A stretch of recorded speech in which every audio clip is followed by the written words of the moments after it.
Às vezes, incidentes acontecem de forma tão inesperada e sem motivos aparentes que é difícil estabelecer uma conexão entre os envolvidos. Infelizmente, isso permite que pessoas perigosas levem uma vida normal por anos, sem serem responsabilizadas por seus atos. Esta história aconteceu na pequena cidade de North Webster, Indiana. Este lugar é conhecido por seus lagos pitorescos e belezas naturais. Não é de admirar que atraia muitas pessoas. A pesca é popular tanto entre os moradores locais quanto entre os visitantes. Na época dos eventos descritos, a população era de cerca de 500 pessoas. Hoje, o dobro de pessoas vive aqui, mas elas são igualmente amigáveis e unidas. Devido ao pequeno número de habitantes, todos se conheciam bem e confiavam tanto em seus vizinhos que muitos nem trancavam suas portas. Durante muitos anos, acidentes de trânsito foram as infrações mais graves, até que um dia, tudo mudou. Em 1975, a família Mitchell vivia aqui. Os cônjuges se casaram logo após a escola. Antes do casamento, eles estavam juntos há vários anos e sempre sonharam com uma família grande. Sua primeira filha, Laurel, nasceu em 24 de maio de 1958. 5 anos depois, Sarah nasceu. E então, veio o mais novo, Bruce. As crianças cresceram em uma atmosfera de amor e cuidado. Os pais conseguiram criar em casa uma atmosfera tão acolhedora que os vizinhos os consideravam a família americana perfeita. Desde pequena, Laurel se concentrou em sua educação. A família Mitchell se destacava por sua fé profunda. Eles frequentavam regularmente a igreja como uma família inteira. Laurel, os pais, irmão e irmã. A jovem demonstrava habilidades artísticas, especialmente em música. Ela cantava no coro local, se apresentava em cidades vizinhas e participava de eventos sociais. Laurel queria ajudar as pessoas e trabalhava em um acampamento da igreja próximo ao templo. Os moradores locais a conheciam bem e observavam seu crescimento. Todos notavam seu caráter amigável e sua atitude positiva. A família acreditava em um futuro brilhante para a filha mais velha, que sempre estava presente para a família. Em 6 de agosto de 1975, Laurel passou a manhã com seus irmãos mais novos, enquanto os pais estavam no trabalho. Após o almoço, ela planejava ir ao acampamento da igreja. Por volta das 14 horas, ela se despediu de sua família e partiu para o trabalho, onde chegou pontualmente como de costume. O dia de trabalho deveria terminar por volta das 22 horas. Depois, Laurel planejava encontrar amigos no parque, que ficava a 800 metros da igreja. Após o turno, um colega ofereceu-se para levá-la, mas ela preferiu caminhar e tomar ar fresco. Após cerca de 10 minutos, no meio do caminho, ela notou conhecidos do outro lado da rua. Eles se cumprimentaram à distância. Laurel estava com pressa para o encontro e não parou. Este foi o último encontro com a jovem. No parque, seus amigos esperaram em vão por sua chegada. 20 minutos se passaram e ela ainda não havia aparecido. Nesse tempo, seria possível fazer o trajeto a pé sem problemas. Todos sabiam que Laurel era muito pontual e responsável. Tal comportamento era atípico para ela. Os amigos decidiram esperar mais, pensando que ela poderia ter se atrasado na igreja. Uma grande dificuldade era a falta de telefones celulares naquela época. Só era possível fazer contato através de telefone fixo. Por isso, Laurel não podia avisar sobre o atraso, e o grupo continuou esperando. Após meia hora, os jovens perderam a paciência, ficaram até um pouco irritados e foram se divertir sem ela. Ninguém pensou que algo poderia estar errado. A família inicialmente também não se preocupou. Laurel havia dito que encontraria amigos após o trabalho e voltaria à meia-noite. Este era exatamente o horário combinado para seu retorno para casa. Os pais permitiram que ela saísse, mas começaram a se preocupar quando ela não apareceu no horário combinado. Diferentemente dos amigos, os pais não tinham motivo para se sentirem ofendidos. Eles sentiram imediatamente que algo estava errado. Tal comportamento não combinava em nada com Laurel. A mãe decidiu agir sem demora e começou a descobrir o que havia acontecido com sua filha. A família conhecia bem todos os seus amigos, a maioria dos quais morava nas proximidades. Apesar do horário tardio, os pais preocupados saíram para falar com eles, pois estavam muito inquietos para esperar até amanhã. A melhor amiga de Laurel morava do outro lado da rua. Normalmente, elas passavam todo o tempo juntas. Os pais ficaram inquietos quando não encontraram sua filha com a amiga. Neste momento, ela já havia retornado para casa, o que só aumentou a preocupação. A conversa com ela trouxe notícias perturbadoras. Laurel nunca havia aparecido no parque para o encontro. Por isso, o grupo havia saído sem ela. A mãe sentiu-se mal, mas o pai tentou manter a calma. Eles saíram à procura de Laurel, percorreram sua rota habitual, mas sem sucesso. Quando retornaram para casa, na esperança de encontrar sua filha lá, ficaram novamente desapontados. Ela não estava lá. Apesar do horário tardio, os pais preocupados começaram a ligar para todos os conhecidos de Laurel. As pessoas mostraram compreensão, mas ninguém sabia de seu paradeiro. Então a família recorreu à polícia. Os policiais inicialmente reagiram com ceticismo. Eles lembraram que Laurel estava quase na maioridade e queria encontrar amigos. Eles suspeitavam que ela pudesse ter saído de casa após uma briga com os pais ou estar com conhecidos. Os pais insistiram que tal comportamento não combinava em nada com Laurel, que sempre foi caseira e religiosa. Mas os policiais inicialmente não deram importância às suas palavras. Os Mitchells passaram cerca de 1 hora na delegacia tentando convencer os policiais de que sua filha não perderia voluntariamente um encontro com amigos e quebraria as regras da casa. Finalmente, a polícia decidiu agir. Neste momento, um grande grupo de moradores da cidade já havia se reunido para ajudar. Nesta pequena cidade tranquila, onde nunca havia acontecido nada parecido, todos se conheciam, e o incidente com Laurel abalou os moradores. Os pais haviam ligado para todos os conhecidos, e agora uma multidão de voluntários havia se reunido em frente à delegacia. Apesar do horário noturno, as pessoas estavam prontas para participar da busca. Primeiro decidiu-se verificar a área ao redor do acampamento e da igreja, pelos quais Laurel deveria passar a caminho do ponto de encontro. Todo o percurso de sua rota habitual foi minuciosamente examinado, mas nenhum vestígio foi encontrado. Então, os grupos de busca se dividiram e vasculharam toda a cidade até o amanhecer, porém sem sucesso. Até às 10h30 da manhã, a verificação das casas dos amigos com quem Laurel pretendia se encontrar estava concluída. A última esperança de que ela estivesse apenas com conhecidos desvaneceu. Naturalmente, os investigadores também conversaram com a família Mitchell e tentaram encontrar possíveis pistas no círculo íntimo da jovem. Mas todos os investigados foram gradualmente riscados da lista. Laurel tinha um ambiente bem estabelecido, longe de problemas com a lei. Os amigos não puderam contribuir com nada útil para a investigação. Ninguém havia lhe dado atenção indesejada.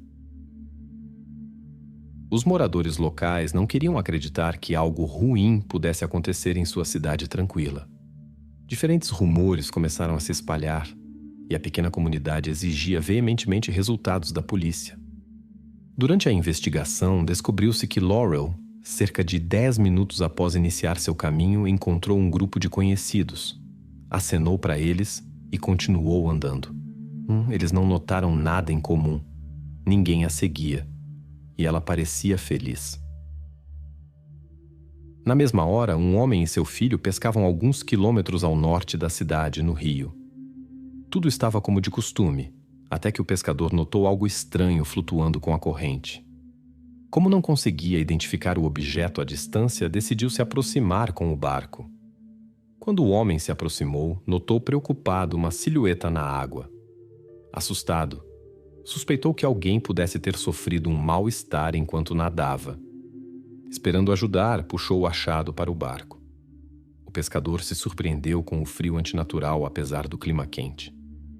Quando as tentativas de reanimação falharam, ele voltou para a margem com seu filho, ainda esperando por um milagre. Ao ver um carro passando, o homem pediu ao motorista para chamar a emergência. Neste momento, o desaparecimento de Laurel Mitchell ainda não havia sido oficialmente relatado, e ela não tinha documentos de identificação consigo, o que dificultou a identificação. Os policiais que chegaram descobriram que o pescador e seu filho não eram da região e não conheciam nenhum morador local. A única pista era um anel com iniciais. Algumas horas depois, chegou o relatório de pessoa desaparecida de Laurel. Com base nas iniciais na joia, a identidade pôde ser estabelecida, o que foi posteriormente confirmado pelos pais. Inicialmente, suspeitou-se de um acidente na ponte. Possivelmente ela havia escorregado ou tropeçado. No entanto, os familiares rapidamente refutaram essa versão. Eles relataram que Laurel era uma excelente nadadora. Ela praticava desde sua juventude e amava a água. Além disso, ela não bebia álcool, o que todos os conhecidos confirmaram. Também era importante que a ponte não estava em sua rota habitual. Ela não poderia ter estado lá por acaso. Apesar desses argumentos, a polícia continuou seguindo a teoria do acidente e permaneceu cética quanto às convicções dos familiares. Os oficiais apontaram para as fortes correntes subaquáticas no rio, que em certos pontos eram tão poderosas que até nadadores experientes evitavam essas áreas. As autoridades policiais suspeitavam que Laurel pudesse ter sido apanhada por uma forte corrente enquanto nadava. Em sua opinião, ela não conseguiu lidar com o volume de água. Esta versão foi apoiada pela proximidade de trechos do rio que estavam oficialmente fechados devido ao alto risco. No entanto, os resultados do exame médico refutaram essa teoria. Os especialistas encontraram marcas nas mãos e na parte superior do peito que indicavam autodefesa. A área da cabeça foi particularmente afetada. Os especialistas concluíram que o rio foi usado para ocultar evidências. Infelizmente, a longa permanência na água dificultou significativamente a coleta de provas. Naqueles anos, as tecnologias de exame de DNA estavam apenas começando a se desenvolver, o que dificultou as investigações. Embora os investigadores tenham coletado muitas evidências com traços biológicos, elas eram muito pequenas para análise. Todos os objetos encontrados de Laurel, incluindo roupas e sapatos, foram armazenados.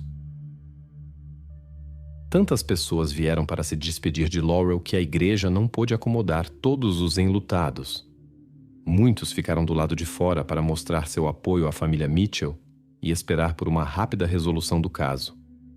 Mas as investigações chegaram a um beco sem saída. O primeiro vislumbre de esperança apareceu após alguns meses. Uma mulher desconhecida ligou para a polícia de um telefone público e alegou ter informações sobre o incidente. Mas quando o atendente perguntou por detalhes, a pessoa que ligou encerrou a conversa. A busca permaneceu sem sucesso. A polícia fez um apelo público à jovem mulher que havia feito a ligação. Prometeram-lhe total confidencialidade e toda a proteção necessária. As autoridades fizeram todos os esforços para convencê-la a entrar em contato novamente e compartilhar informações. Mais tarde, até foi oferecida uma recompensa de $50 mil, uma quantia considerável para a época. Mas a misteriosa testemunha nunca mais entrou em contato. A recompensa em dinheiro até criou dificuldades adicionais. Surgiram relatos falsos, cuja verificação consumiu muito tempo e recursos. 6 meses após o incidente, uma mulher chamada Catherine foi à delegacia. Ela contou que morava na rua pela qual Laurel costumava voltar a pé do parque. A testemunha a tinha visto por volta das 22h15, o que correspondia ao seu horário habitual de retorno do trabalho. Naquela noite, Catherine estava fazendo tarefas domésticas quando de repente ouviu sons estranhos vindos da rua. Parecia que um carro havia freado bruscamente em frente à casa. Podiam-se ouvir gritos de jovens. Quando a mulher foi até a janela, ouviu um porta-malas batendo. Laurel, que acabara de passar, repentinamente desapareceu de vista. A dona de casa notou um carro vermelho com jovens desconhecidos que partiu imediatamente. Embora não pudesse reconhecer a placa nem os rostos, ela memorizou o carro. A cor vermelha era bastante rara na época. Os policiais começaram imediatamente a verificar todos os proprietários de carros vermelhos, mas após um mês de busca não encontraram pistas. Apesar dos esforços das autoridades e familiares, a investigação chegou a um impasse. Décadas se passaram até que o caso recebeu novos impulsos. No início dos anos 2010, surgiram tecnologias modernas e métodos de análise de DNA que permitiram um novo olhar sobre as evidências existentes. Especialistas do FBI foram chamados para criar um perfil do possível criminoso. Em sua opinião, deveria ser um jovem da região ou arredores, que provavelmente já tinha problemas com a lei. Apesar de todos os esforços, não houve avanço no caso Laurel. Os traços de DNA nas evidências eram muito pequenos para uma análise completa. Nessa época, foi criada uma unidade especial para casos não resolvidos, que também assumiu o caso Laurel Mitchell. Seus pais idosos expressaram novamente a esperança de ver quem havia causado sofrimento à sua filha. Os investigadores decidiram revisar todo o material e descartar as conclusões controversas de 30 anos atrás. Infelizmente, os Mitchells não viveram para ter respostas para suas perguntas. Até 2012, a busca ainda continuava, enquanto os pais de Laurel morreram de causas naturais. Até o último dia, eles esperaram descobrir a verdade. Depois disso, o irmão e a irmã de Laurel decidiram continuar a busca pela verdade. A mídia deu um novo impulso. Em várias reportagens contaram a história de Laurel e das investigações que já duravam cerca de 40 anos. Alguns meses após as reportagens de televisão e trabalho intensivo na internet, surgiu uma testemunha importante. Uma mulher chamada Renee procurou a polícia. Em 1975, ela vivia na mesma região e tinha a mesma idade que Laurel. Cerca de uma semana após o incidente, ela conheceu um homem chamado John Lemon. A história dos jovens começou em uma festa. Seu relacionamento continuou mesmo após o incidente com Laurel, que abalou toda a região. Um dia, em um de seus encontros, John, embriagado, começou a confiar seus segredos a Renee. Ele contou que naquele verão testemunhou seu amigo atacar uma jovem mulher. Segundo suas palavras, ele observou o acontecimento, mas não conseguiu impedir seu amigo. John compartilhou muitos detalhes daquela noite, mas afirmou sua inocência e atribuiu toda a responsabilidade ao seu conhecido. Na época, Renee não deu atenção às suas palavras, mas anos depois, quando viu uma reportagem na televisão, surgiram dúvidas e ela decidiu ir à polícia.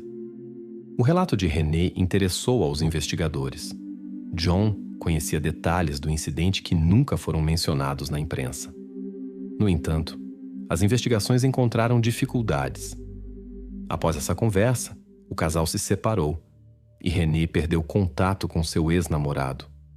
Não havia informações sobre ele no banco de dados da polícia. Os investigadores tentaram descobrir a identidade do amigo mencionado e consideraram que John poderia ter falado de si mesmo na terceira pessoa.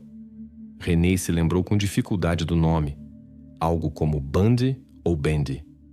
Quando os investigadores leram a lista de antigos suspeitos e testemunhas, ela reconheceu o nome, Fred Bandy. Este homem já era suspeito há muito tempo. Descobriu-se que alguns anos após o incidente com Laurel, um certo Bill foi à polícia. Ele relatou seu conhecimento de Fred Bandy, um homem sem residência fixa, trabalho ou educação, que sofria de problemas de dependência e ataques de raiva. Durante um encontro conjunto, Fred contou a Bill como ele e um amigo chamado John atacaram uma jovem mulher. O incidente aconteceu sem motivo aparente, apenas por diversão. Quando a desconhecida tentou se defender, Fred ficou furioso. Mesmo quando ela perdeu a consciência, ele não conseguiu parar. Fred afirmou que naquele momento não tinha controle sobre si mesmo. Depois, eles a levaram para o rio fora da cidade para apagar os rastros. Na época, a história de Bill não chamou atenção especial, pois ele não sabia o nome da jovem mulher. Suas declarações não puderam ser verificadas, e o depoimento foi esquecido. Mais tarde, foi anexado ao arquivo de Laurel, mas devido à falta de confirmação, foi novamente arquivado. Ao revisar os documentos, os investigadores descobriram a menção a John Lemon, um conhecido de Fred, que havia confessado o incidente para Renee.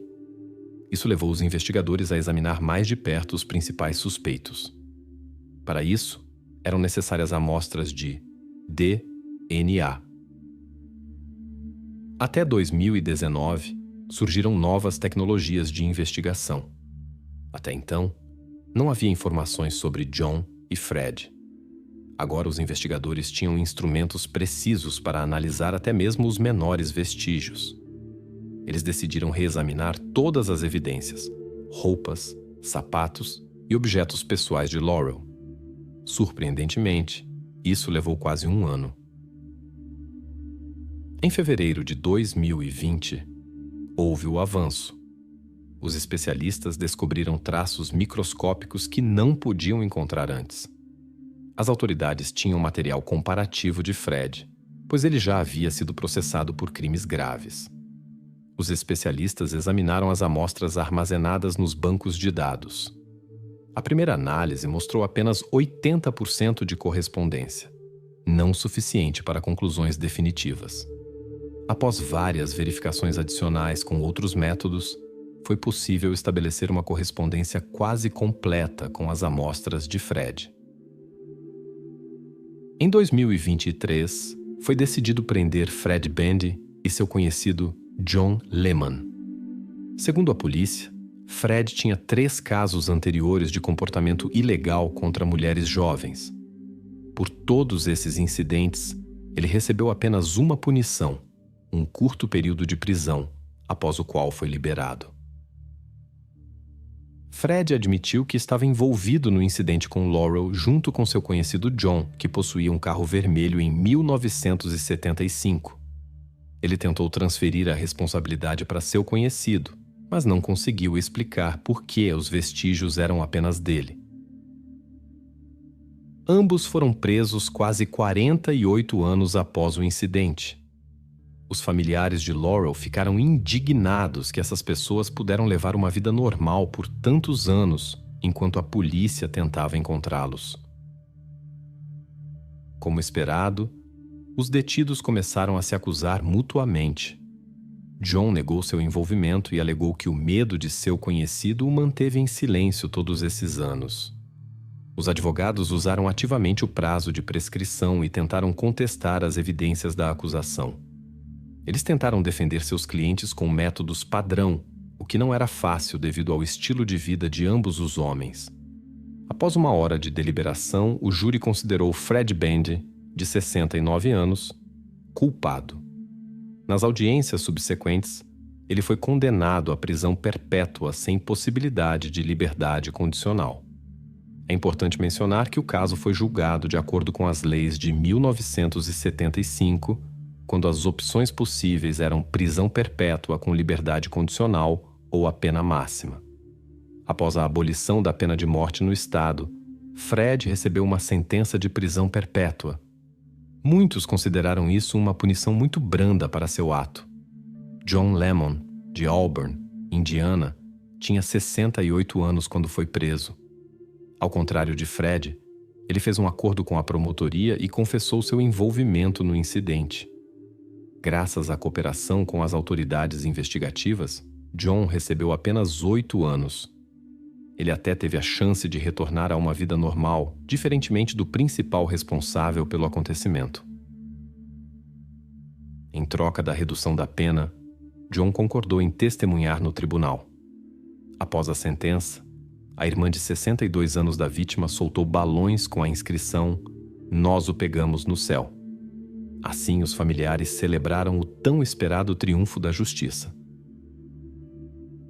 Lamentavelmente, ambos os envolvidos puderam viver uma longa vida em liberdade durante os anos passados, enquanto suas ações tiraram essa possibilidade de uma jovem mulher, cuja vida terminou de maneira tão sem sentido.